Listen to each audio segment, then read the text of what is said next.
Calc 1 students, welcome to the presentation of Test 3 review as promised. I'll go through each of these problems, and I always think it's a good idea when you do this and prepare for a math test that you print out the review problems that I'm giving you, work them out yourself. Don't look at things when you're doing that. Really, I think the purpose of the video is if there's something that you really need some help on and really need an explanation on, then you can go through this. If you study just by watching the video and do nothing else, you probably aren't going to do very good. So this is there to help you, particularly for problems that you feel like you need a little more instruction on. Okay, so to begin with, what I'm going to look at is we learned about the difference between absolute min and max, local min and max. So we'll go through this. Now, all an absolute minimum means, absolute just means the lowest value of y that this graph ever hits. And it depends on kind of how this is asked. I'm asking for a point. So if I ask for a point, then I'm looking for both the x and y value. So it's pretty clear on here. This would be your absolute lowest y value right there. So that would be this point, and that would have the x value at 2 and a y value at -6. Okay, so it's got to be a point on the graph. It absolutely has to be a definitive point on the graph. Okay, now we go to the absolute max, and that just means the absolute highest, biggest y value that ever exists on this graph. Okay, and if you look at this one, at first glance, you might say, well, that's the highest y. Well, it really isn't. See, this is undefined, so that is not the highest y value. This y value is going to get close to 5, but it's never going to hit 5. I mean, you could pinpoint it down to like 4.999 repeating forever, but you'll never get to a high point. So that's why we would say we have no absolute maximum on that then. Okay, so that's pretty important to understand that if you have an open bubble on that, then it can't be any type of a max. It can't be anything because it's not a point. Okay, right now if you look at the local min and max, one thing that's kind of good to review on this is if you have a local min, first of all, you have to see this happening. You got to see the graph decreasing, hitting a low point, and that's got to be a definitive point. It can't be a bubble or anything. And then the graph has to change direction and increase. So really, your derivative is going from a negative derivative to a positive derivative. So just think of this as function decreases, then increases. So we're going to find all the places where that happens.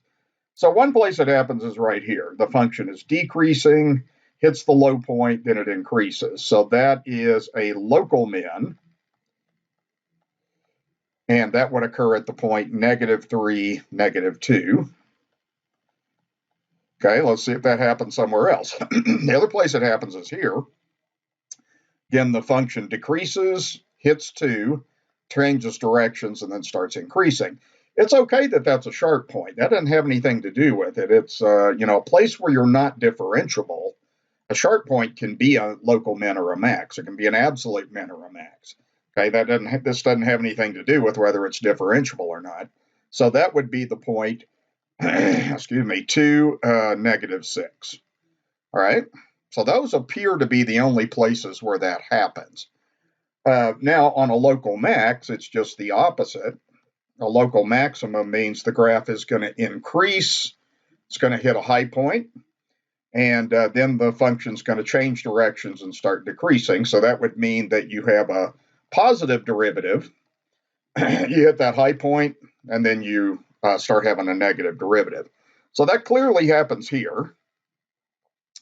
The function's increasing, changes directions and decreases. It's okay that it's a sharp point. So that would be a local max. Okay, so that would be the point -1, 2. And then the other place, if you look here, well, the function is increasing it to the left of 4, then it starts decreasing. But again, that is not a point, so that cannot be a local max. Okay, you have to have a definite point there, so bubble doesn't count on that. So that's it. Okay, so that would be what you want to review on that then. Okay, real simple. Okay, now I'll go to the next problem here. Remember, you can pause the video anytime you want to, rewind, replay anytime you want to. So I'm going to move all the way to number 2. Okay, now this is one where you're given a function and you're also given a closed interval. We want to use calculus to find the local max and min on the given interval. So the first thing that you have to know is this function has to be continuous, and it is. This function's defined everywhere, and you have to have a closed interval, and we do have a closed interval, so we can use the methodology that I'm going to show you. Basically, the methodology goes like this. You're going to really do this. You're going to evaluate, the endpoints, and the endpoints would be x equals -9 and x equals 7, because it's possible that the highest point and lowest point could occur at an endpoint. So we're going to have to do that. Second thing we want to do is we want to find any type of a critical number in that interval, and then we'll evaluate that. Okay, and that critical number has to be contained in this interval -9 to 7, and then what we'll do is we'll evaluate any of these critical numbers, and then what we'll do is we'll just kind of put them in order. So we'll from these points we'll be able to find the biggest number and the lowest number, so we should be able to find the absolute maximum and absolute minimum. Okay, so I'm going to go ahead and start by doing the derivative because I need to find a critical number. So f prime of x, this is a chain rule, so you would bring down the 2/3, leave the x plus 1 alone, subtract 1 from the exponent. Again, I'm doing 2/3 minus 3/3, so that is -1/3. And then I got to multiply by the derivative of what's inside. Well, the derivative of x plus 1 is 1, but you still want to think about that when you're doing the chain rule. So this would give us 2/3 x plus 1 to the -1/3. All right, when you find a critical number, you need to set this equal to 0. This is defined everywhere. Okay, this x can be anything. The derivative is always it exists. This function's always differentiable. So we're going to go ahead and set this equal to 0. Now what I'm going to do is I'm going to go ahead and bring this down to the bottom like this. There's more than one way to do this. You can do this in your head. The thing with this is you are going to have one place that's not differentiable. I didn't say that, but I just caught that. So we're going to set that equal to 0, and then we're going to solve that equation. Okay, so one thing is you are not differentiable when x equals -1. Okay, so that's a critical value, and that does fall within the interval -9 to 7. Okay, why is that? Because you'd have a 0 denominator. If x is -1, you got a 0 denominator. The other thing I'm going to do is I'm going to go ahead and change this to a third root of x plus 1 equals 0. Then I'm going to solve this equation. Now, this equation right here isn't going to have a solution. I mean, you can see that in your head. If you don't see that in your head, well, what you would kind of think is, I got an equation with a fraction in it. So if I just multiply both sides by the denominator to rid myself of that denominator, well, look what happens. So what's going to happen here is I'm going to end up on the left side with 2, and on the right side, I'm going to end up with 0. Okay, so that has no solution. That gives you a contradiction. So it looks like what we have is we only have one critical value, and that happens where this function is not differentiable. Okay, so really we've done the critical values, and then what we want to do is we're just going to kind of do these two steps together. We're going to evaluate the endpoints. We're going to evaluate the critical number. Okay, so it's really kind of a two-step process mainly is what you're going to do on here. So we're going to go ahead and do f of -9. That's an endpoint, so plug it in. We'll have -9 plus 1 to the 2/3 power. That will be -8 to the 2/3 power. And this one, what this really means is it really means a third root of -8 to the second power. You could check this on a calculator too if you wanted to. So the third root of -8 is -2. negative 2 to the second is 4. Okay, so we've got that y value right there. Okay, and we'll go through and we'll check this problem on our graphing calculator as soon as we're done. And you could do this on your calculator if you needed to, but I would prefer that a student could do this by hand and be able to handle a 2/3 power. This problem's designed so you can do it without a calculator. Okay, so f of 7, I'm going to plug that in. So I'll have 7 plus 1 to the 2/3 power. Again, this you can think of this as third root of 8, all to the second power. The third root of 8 is 2. 2 to the second is equal to 4. Okay, so I've got that. Now what I need to do is I need to do the critical number. So I need to do f of negative 1. So that will be negative 1 plus 1 to the 2/3 power. That's 0 to the 2/3 power. And 0 to any power is going to be 0. So here's kind of what we have. The situation we have on this is we basically can now write our conclusion. What we have is we have an absolute min would be 0. Okay, so the absolute min is 0, and that occurs when x is negative 1. Okay, the absolute max, well, it's a tie, so it happens when the absolute max is 4, that's the biggest value, and that occurs at negative 9 and negative 7. Okay, so that would be how you would write your answer to the problem, and that's the methodology that you always want to use on that. So it's a pretty simple process. Make sure you find the critical numbers correctly, and if you find the critical numbers correctly, the rest of the problem is arithmetic. It's really simply a matter of looking at the y values of the endpoints and the critical numbers. Okay, now on this exam, for the semester we're letting students use calculator. We're not doing calculator, non-calculator parts of the exam.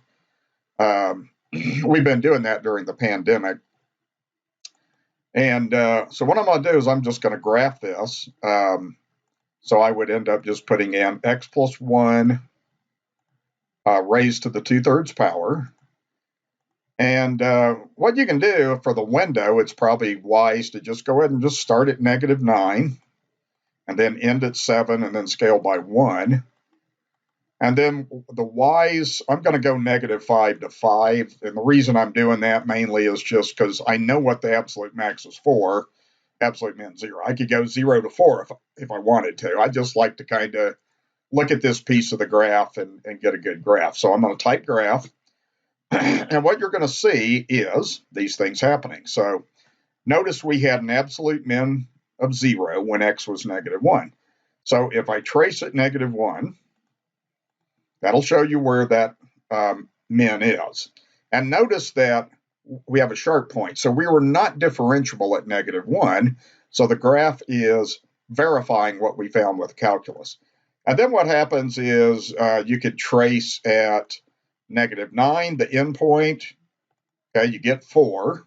And then you could trace at 7, the other endpoint, you also get 4. Okay, you could also go to your table of values and just kind of look at this. There's your max at 4. There's your min at 0. You can just kind of scroll through those values, and that is the biggest y, and 0 is the smallest y. So it's very easy to verify. All right, that'll take care of that problem then. Okay, so now we'll move to the next page, and now we're going to work with mean value theorem. Mainly want you to know what the mean value theorem says and a basic application of this. So what you want to review when you're doing the mean value theorem, first of all, you have to have a continuous function on a closed interval. And if you do, this is kind of the idea. Now, this is just say that you have some sort of a continuous function, kind of like this. This is just an example of this. And what would happen is you would end up getting, of course, this would be the y value would be f of a. And then this y value, of course, would be f of b. So what the mean value theorem says is this. If you found the slope of this secant line, and that secant line would be, between the endpoints. then you should be able to find it exactly at least one place, could be more than one place, where the slope of the tangent line has the same slope. Okay, so you're kind of looking for this situation right here. So when you're doing this, well, you know how to find the slope of a secant line. That's just doing the slope formula, which would be change in y over change in x, like that. And then the slope of a tangent line, well, that's the derivative. All right, so you're going to find the derivative of your function, f prime of x there. And you could get more than two answers. There's ways you could draw a graph where you could have several answers. But the idea is you have to do two things in this problem. What you have to do is find the slope of the secant line, then find the slope, find the derivative, and then you solve the equation. So when you're doing this, these are kind of the key steps that you're going to take. Step one is let's find that slope of the secant line. So we need to go ahead and evaluate f of negative 2. So we have the function 1 minus x to the third. Okay, so we're going to go ahead and work this out, and that will give 1 minus negative 8. That's 1 plus 8, so that's equal to 9. So you have a point, negative 2, 9 on your graph. The other endpoint's 2, so we're going to do f of 2. So we're going to plug into the function, so that's 1 minus 2 to the third. This time this is 1 minus 8, so that is negative 7. So we get another point, 2, negative 7. Then we're going to find our slope of our secant line. And when we're finding the slope of a secant line, we need to find the change in y. So that's going to be negative 7 minus 9. You can do the reverse order. You just got to be consistent with the order you do the change in y and change of x. Then we're going to do the change of x, and that will be same order, like negative 7 minus 9, so I need to do 2 minus negative 2. So that will be negative 16 over 4, so that's going to give a slope of negative 4. So that's the key, okay? We have found the slope of the secant line right there. That's, really the first step. It's a three-step process. All right, so you got your slope of your secant line. Next thing you need to do is you need to work with the derivative. Okay, so let's go ahead and find the derivative. The nice thing on this problem is it's a simple derivative. By the power rule, this derivative would be really 0 minus 3x squared, so it's equal to negative 3x squared. Okay, so we do that. Now what we do is we set the slope of the secant line equal to the derivative, and then we solve the equation. So the slope of the secant line was negative 4. The derivative is negative 3x squared. So what we need to do is we need to solve this equation when we do this then. Okay, now solving the equation, I divide by negative 3. So what I end up getting is positive 4/3. It's equal to x squared. Then I want to go through and do the square root of both sides. Keeping in mind when I do that, you have a plus minus. So you're going to end up having plus minus square root of 4 over square root of 3. And I'm just going to work out the square root of the numerator. So that'll be plus minus 2 over root 3. Okay? And we'll use a calculator to check the answer on this. And both of these answers you need to make sure that they fall within this interval. So what I'm going to do on this is I'm just going to do 2 divided by square root of 3. I mean, you can pretty well tell. But if you can't, I mean, you could do this. All right, that's about 1.15. And then the negative one would be about negative 1.15. So they both definitely fit in there. So the answer would be negative 2 over root 3 and positive 2 over root 3. And you could write that like this if you wanted to. That's a good answer. So a good thing to do on this then is, since you are allowed to work with your calculator, you want to take time to just look at these things and see if you're right, because it's not going to take much time to do that. All I'm going to do is graph my function, 1 minus x to the third. And what you have to do on this is, you're not going to, visually you'll get an idea of whether you look right or not. Okay, now you're not really totally verifying that it's right, but you'll be able to visually tell. Okay, so I'm going to do my window from negative 2 to 2 because of what I'm doing, because of the interval. I'm going to graph that. Okay, and let's see, it might be helpful to make the y values go a little bit bigger. Notice we had 9 and -7. So for my y min, I'm going to go -10, and for my y max, I'm going to go 10, just so I can see the entire graph. Okay, so here's kind of what happens. We did, and I'm going to just take this and slide this over and kind of show you what I basically did here. All right, so the idea of what I really accomplished here on this problem is I did this. We found the slope of this secant line. That's so sweet how I can do that on this calculator. All right, so that slope of that secant line was -4. What we did is we found two places where we think the slope of the tangent line is the same. So if I was to go through and trace at -2 divided by square root of 3, one of our answers, we're kind of in here, just like in here somewhere. Okay, well, it kind of looks to me like the slope of that tangent line would be about the same. Okay, again, we're just visually seeing if our answer makes sense to us. If I trace it 2 over square root of 3, then I get this. Okay, so that's at about 1.15. So in here somewhere, also it looks like the slope of that tangent line is the same. So you're finding where the slope of the tangent is the same as the slope of that secant line, which was -4. Okay, so you can't really totally, check this on your graphing calculator. You could do this. This is also worth showing. If you go second trace, and then you go down to where you find the derivative, like this, you could actually do this. Now, if you trace one of our answers, like if I trace -2 divided by square root of 3,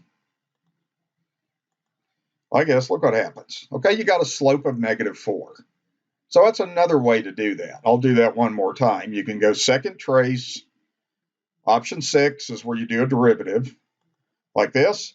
Now just type in your answer. Now I typed in -2 over root 3. Let's type in +2 divided by root 3, our other answer, and see if it doesn't turn out with a slope. Oh, I must have typed something in wrong there.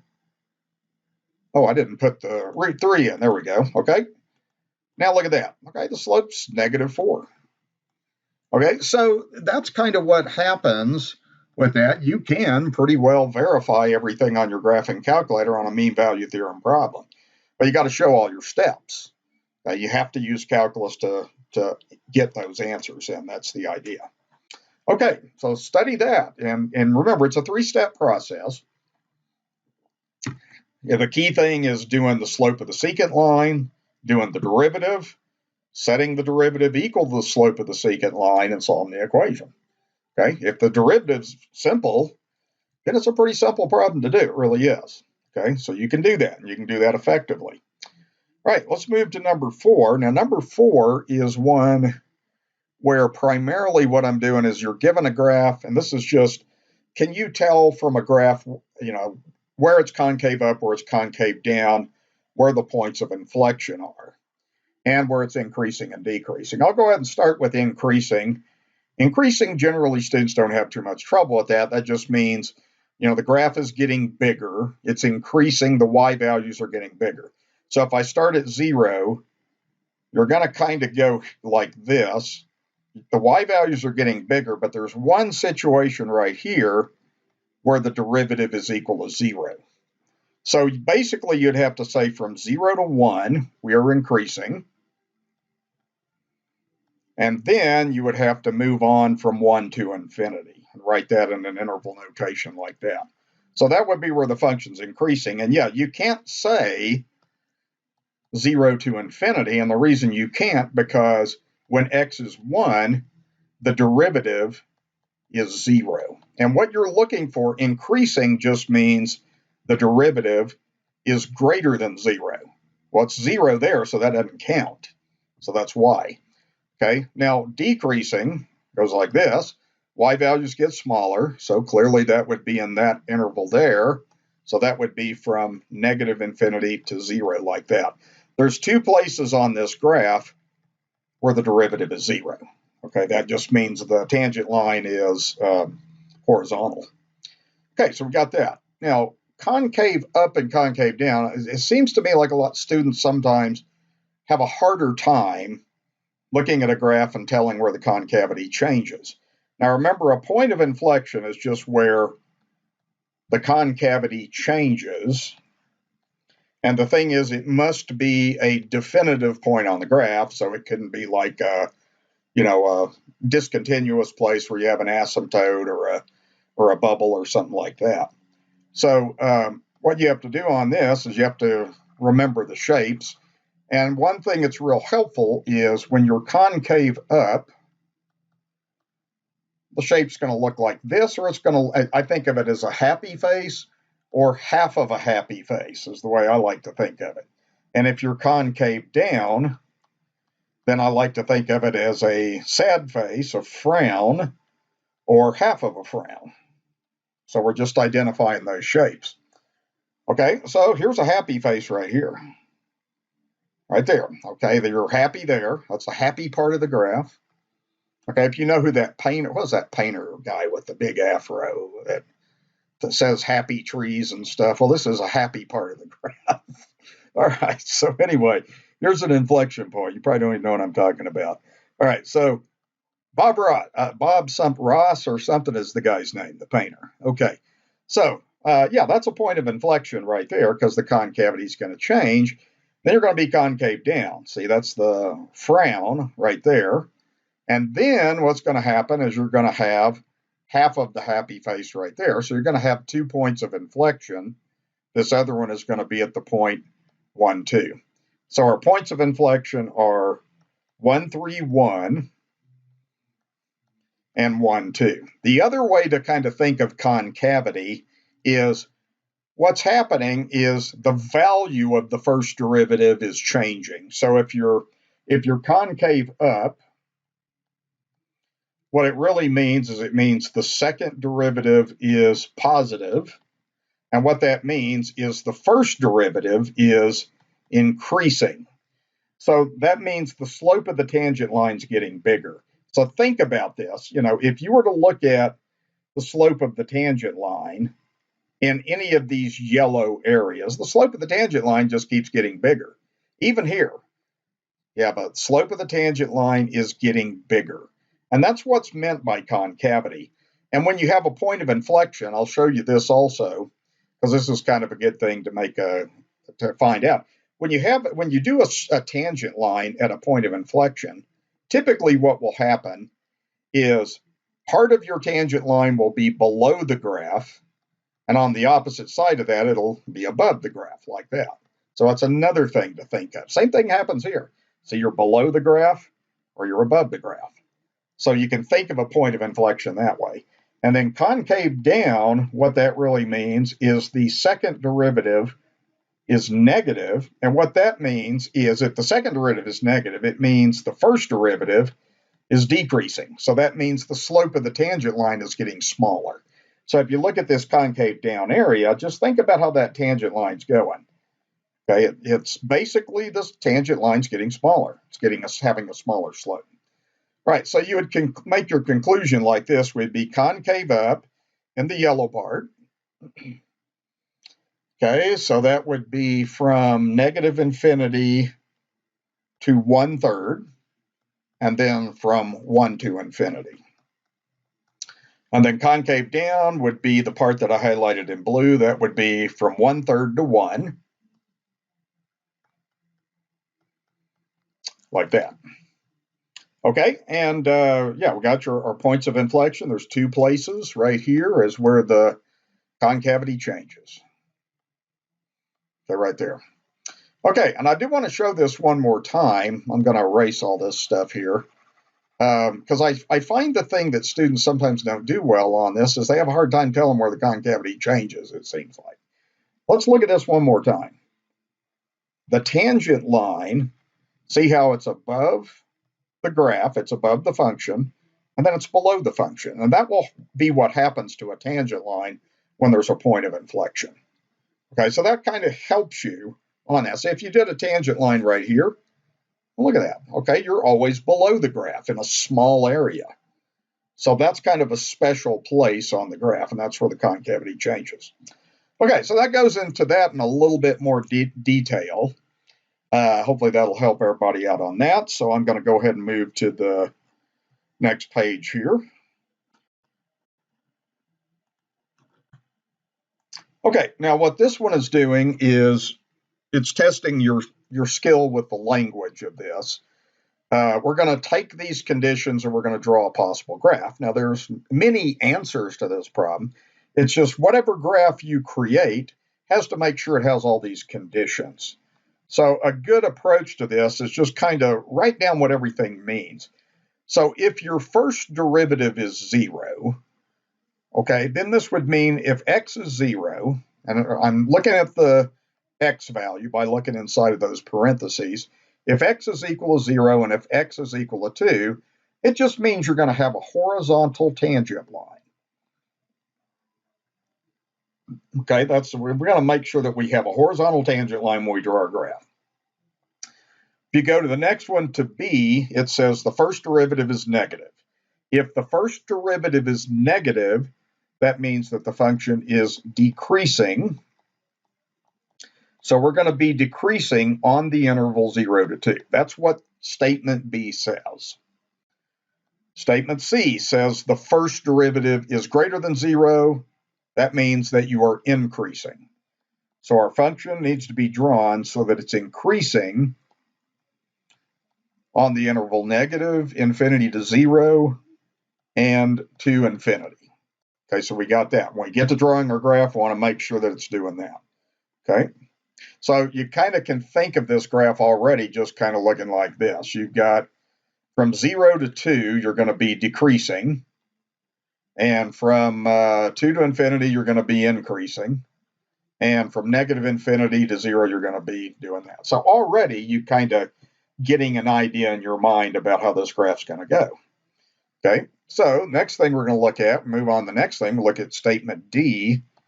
Now, this is talking about the second derivative. And remember, we looked at these two things.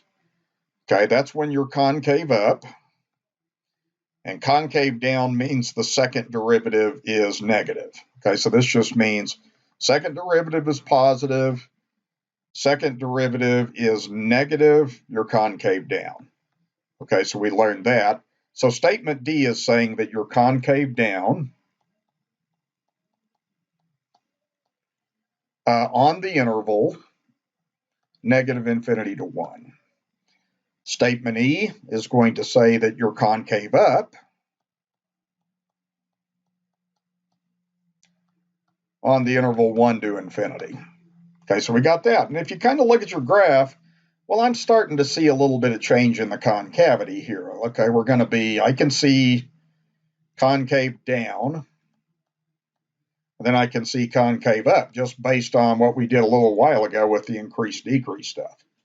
Okay, with a point of inflection at 1. So I'm already, in my mind, getting an idea how this graph goes. Okay, now what statement F says, statement F basically is saying as x goes to infinity, x gets big, then it's saying y also goes to infinity, y gets big. And that's what this is saying right here. So that just means the graph is going to turn up, and as you go to the right on the x-axis, the graph goes up forever. It increases forever. And then statement G is just saying the opposite. As x goes to negative infinity, that just means as you get smaller and smaller, then the value of y goes to negative infinity. So that also gets smaller and smaller. Okay, and that's what we got here. Okay, we got the graph going down to negative infinity on its endpoint. So that's what that's talking about. So we have a good structure here. So what I'm going to do on here is you can tell, like at this point right here, and it doesn't matter where it is, I'm just going to put a dot there, that's going to be a maximum. You're going to have a horizontal tangent line. Then this graph is going to do something like that.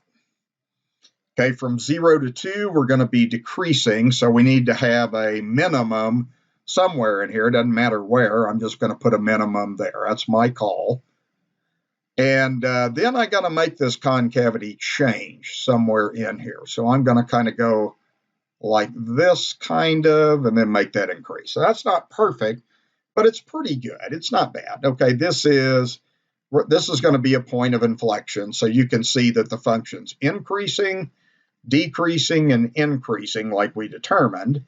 You're going to have horizontal tangent lines when x is 0 and x is 2. So that's a check.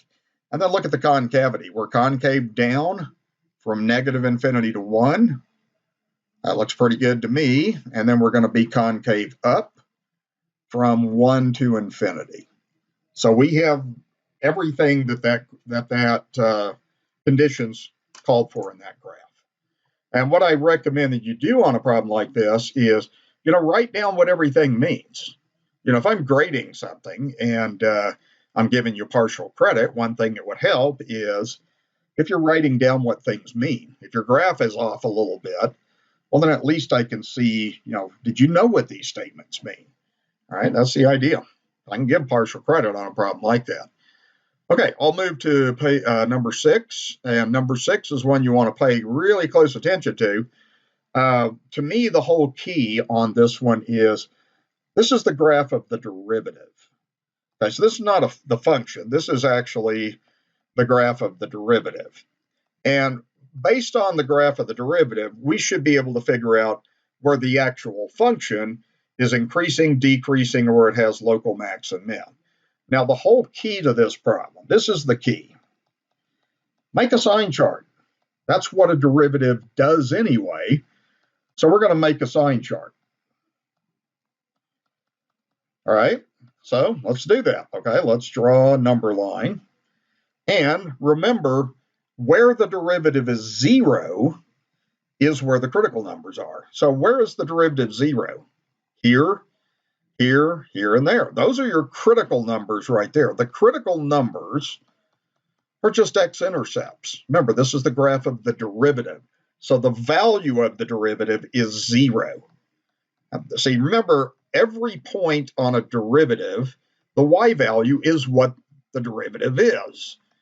Okay, so what we're going to do is, if you look at this, this is, let's see, this is -2. This looks like -3. This is -5, I think. And over here, let's see, this is at 2. And then this is at 5. So you got to identify, where everything is on that. So you want to start by finding critical numbers. Critical numbers would be where the value, the y value of this graph is 0. Okay, so that occurs again at right here. Whoops, I'm doing the wrong thing. At -5.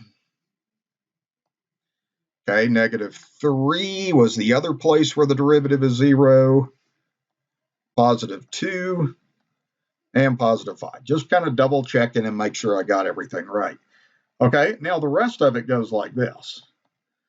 All right, so basically, wherever you're above the x-axis, if you're above the x-axis, that means the derivative is positive. Okay, so I'm going to just highlight every place on this graph where the graph of the derivative is above the x-axis. Okay, so that would be in this region here, between here and there, between -3 and 2, and then from 5 to infinity. Okay, so that's really kind of what I'm looking at there. Okay, a derivative where you're below the x-axis, that means this derivative is less than 0. Now remember, this is a graph of a derivative. You have to make sure that you totally understand. This is not the graph of the function. This is the graph of the derivative. So where you're below the x-axis is in these two regions here. So those would end up being negative in my sign chart, and those regions like that then. So see, once you have the sign chart, then you can figure everything out about increasing and decreasing very easily. Increasing just means where the derivative is positive. So we can write the intervals using the x values. So that would be negative infinity to negative 5, between negative 3 and 2, and from 5 to infinity. Okay, like that. Okay, and then decreasing, that's real simple. That's going to be where the derivative was negative. Okay, so that would be from negative 5 to negative 3, and then from 2 to 5. So if you get the sign chart, that's the easy way to do this. To me, it's just that's what a derivative is it gives you a sign chart. Right now, you could do this you can just look at this graph. Now, what I'm going to do now is the actual function is going to look like this. The actual function is going to increase. It's going to hit a high point. It's going to decrease, hit a low point, increase, hit another high point. That's exactly how the graph of the function goes. So what that means is you're going to have a max, 2 max, okay? Now we're just doing the x values. So we have a local max at negative 5, and we have a local max at 2. We have a min at negative 3, and we have another local min at 5. Okay, so see, the function would look like this. This is the graph of the function. This would be the graph of its derivative. Okay, so if you're looking at a problem like that, to me, the whole key is, can you make a sign chart? Of course you can. You look at 2 things to look at a sign chart from the graph of a derivative. Where are the critical numbers? The critical numbers are x-intercepts. That's where the derivative is 0. Okay, where the derivative is positive means where are the values of the derivative above the x-axis, and so forth. Where is the derivative negative? That's where the graph of the derivative is below the x-axis. Keep it simple. Okay, all right, that'll take care of that problem then. Okay, moving to the next place here.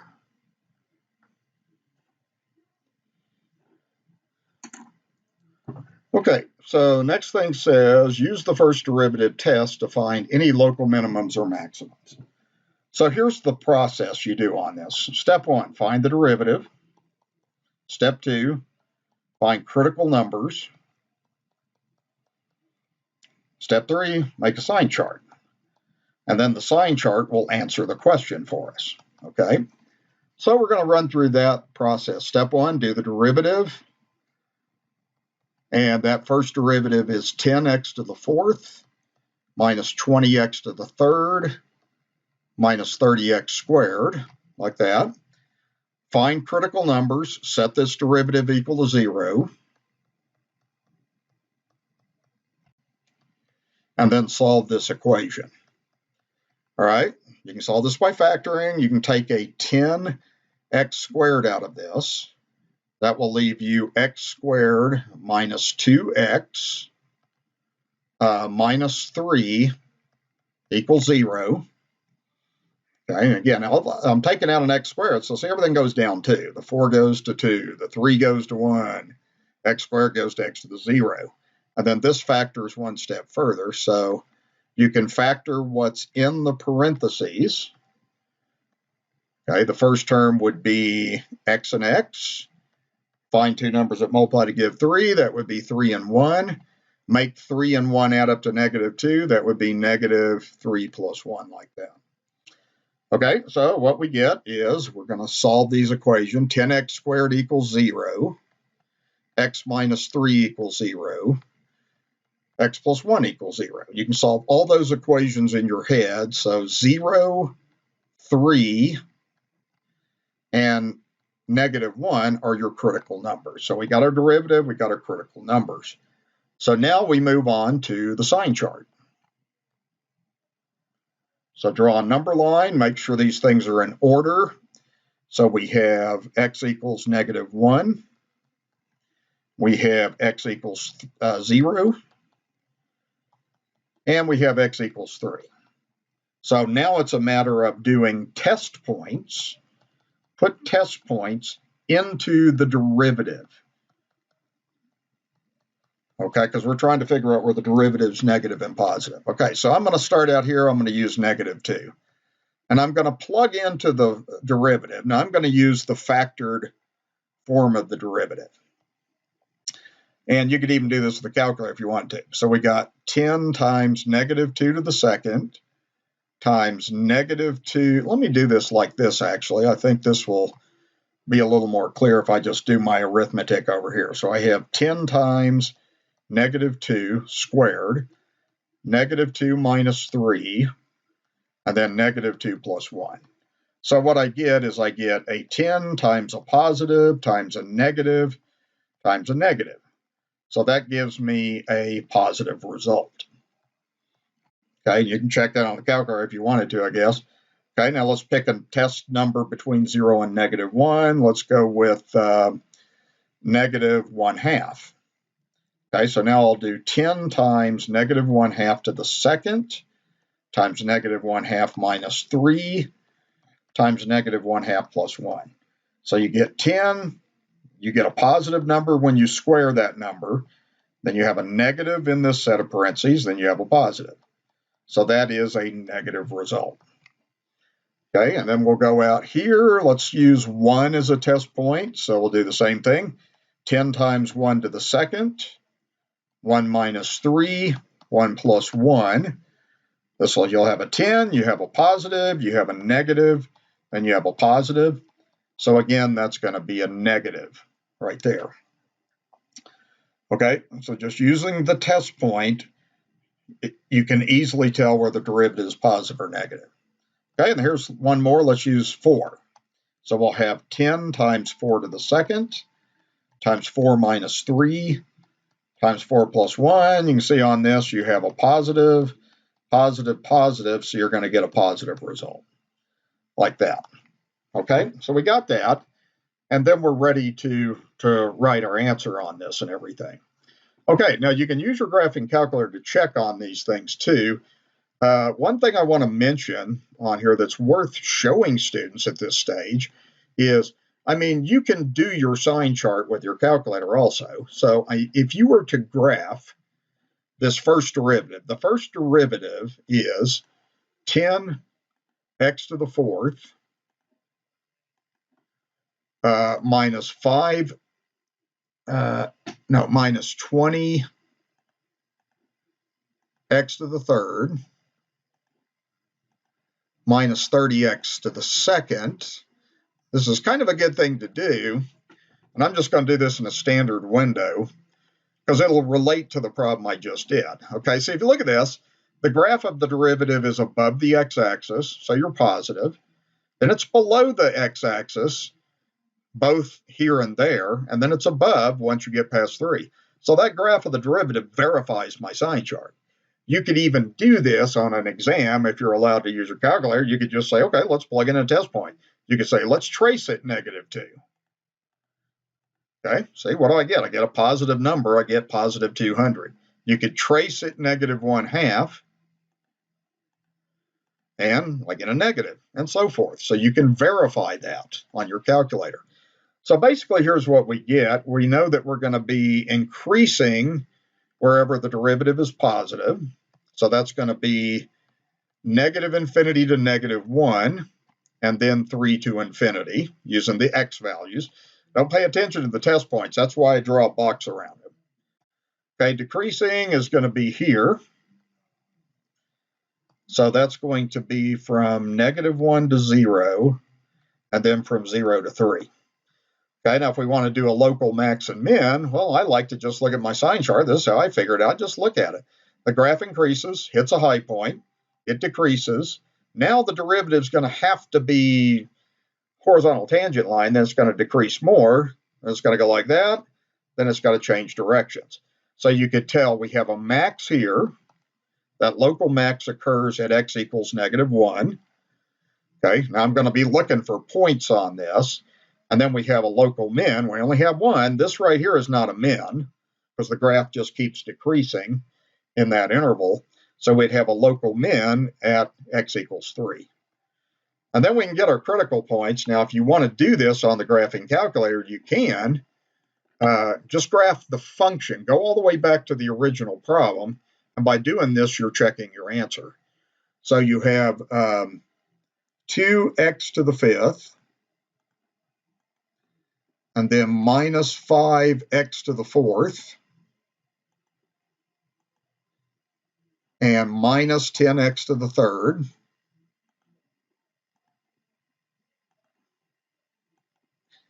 and then plus 4.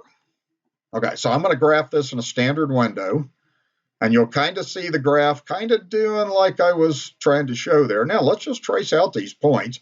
If we trace at 3, you're going to get negative 185. So there's your minimum right there. Whoops, put that in the wrong place. So we have 3, negative 185 is your local min. Local max, trace at negative 1. That gives you 7. And then your critical points, well, what were our critical points? Our critical points were at negative 1, 0. So I'm just, tracing, negative 1, 7. Like this. So I've got negative 1, 7. I also had 3, negative 185, but I also had a critical value of 0. So if I trace at 0, I get the 0.04. Okay, so that would be, those are your 3 critical values. There's your local min, there's your local max. Okay, and you're just as well to just use your calculator because you're checking your answers you do. You can tell that's a max at negative 1. You can tell that's a min. If I expand on my window and make that window do something like negative 200 to 200 or something, then it's a little bit easier to verify that that's indeed a minimum. Okay, so there's your minimum. Okay, all right. Now that will be the end of the first part of the video. So I'm going to go ahead and stop here, and then I'll record the other parts. It'll be about 2 or 3 parts to these videos then.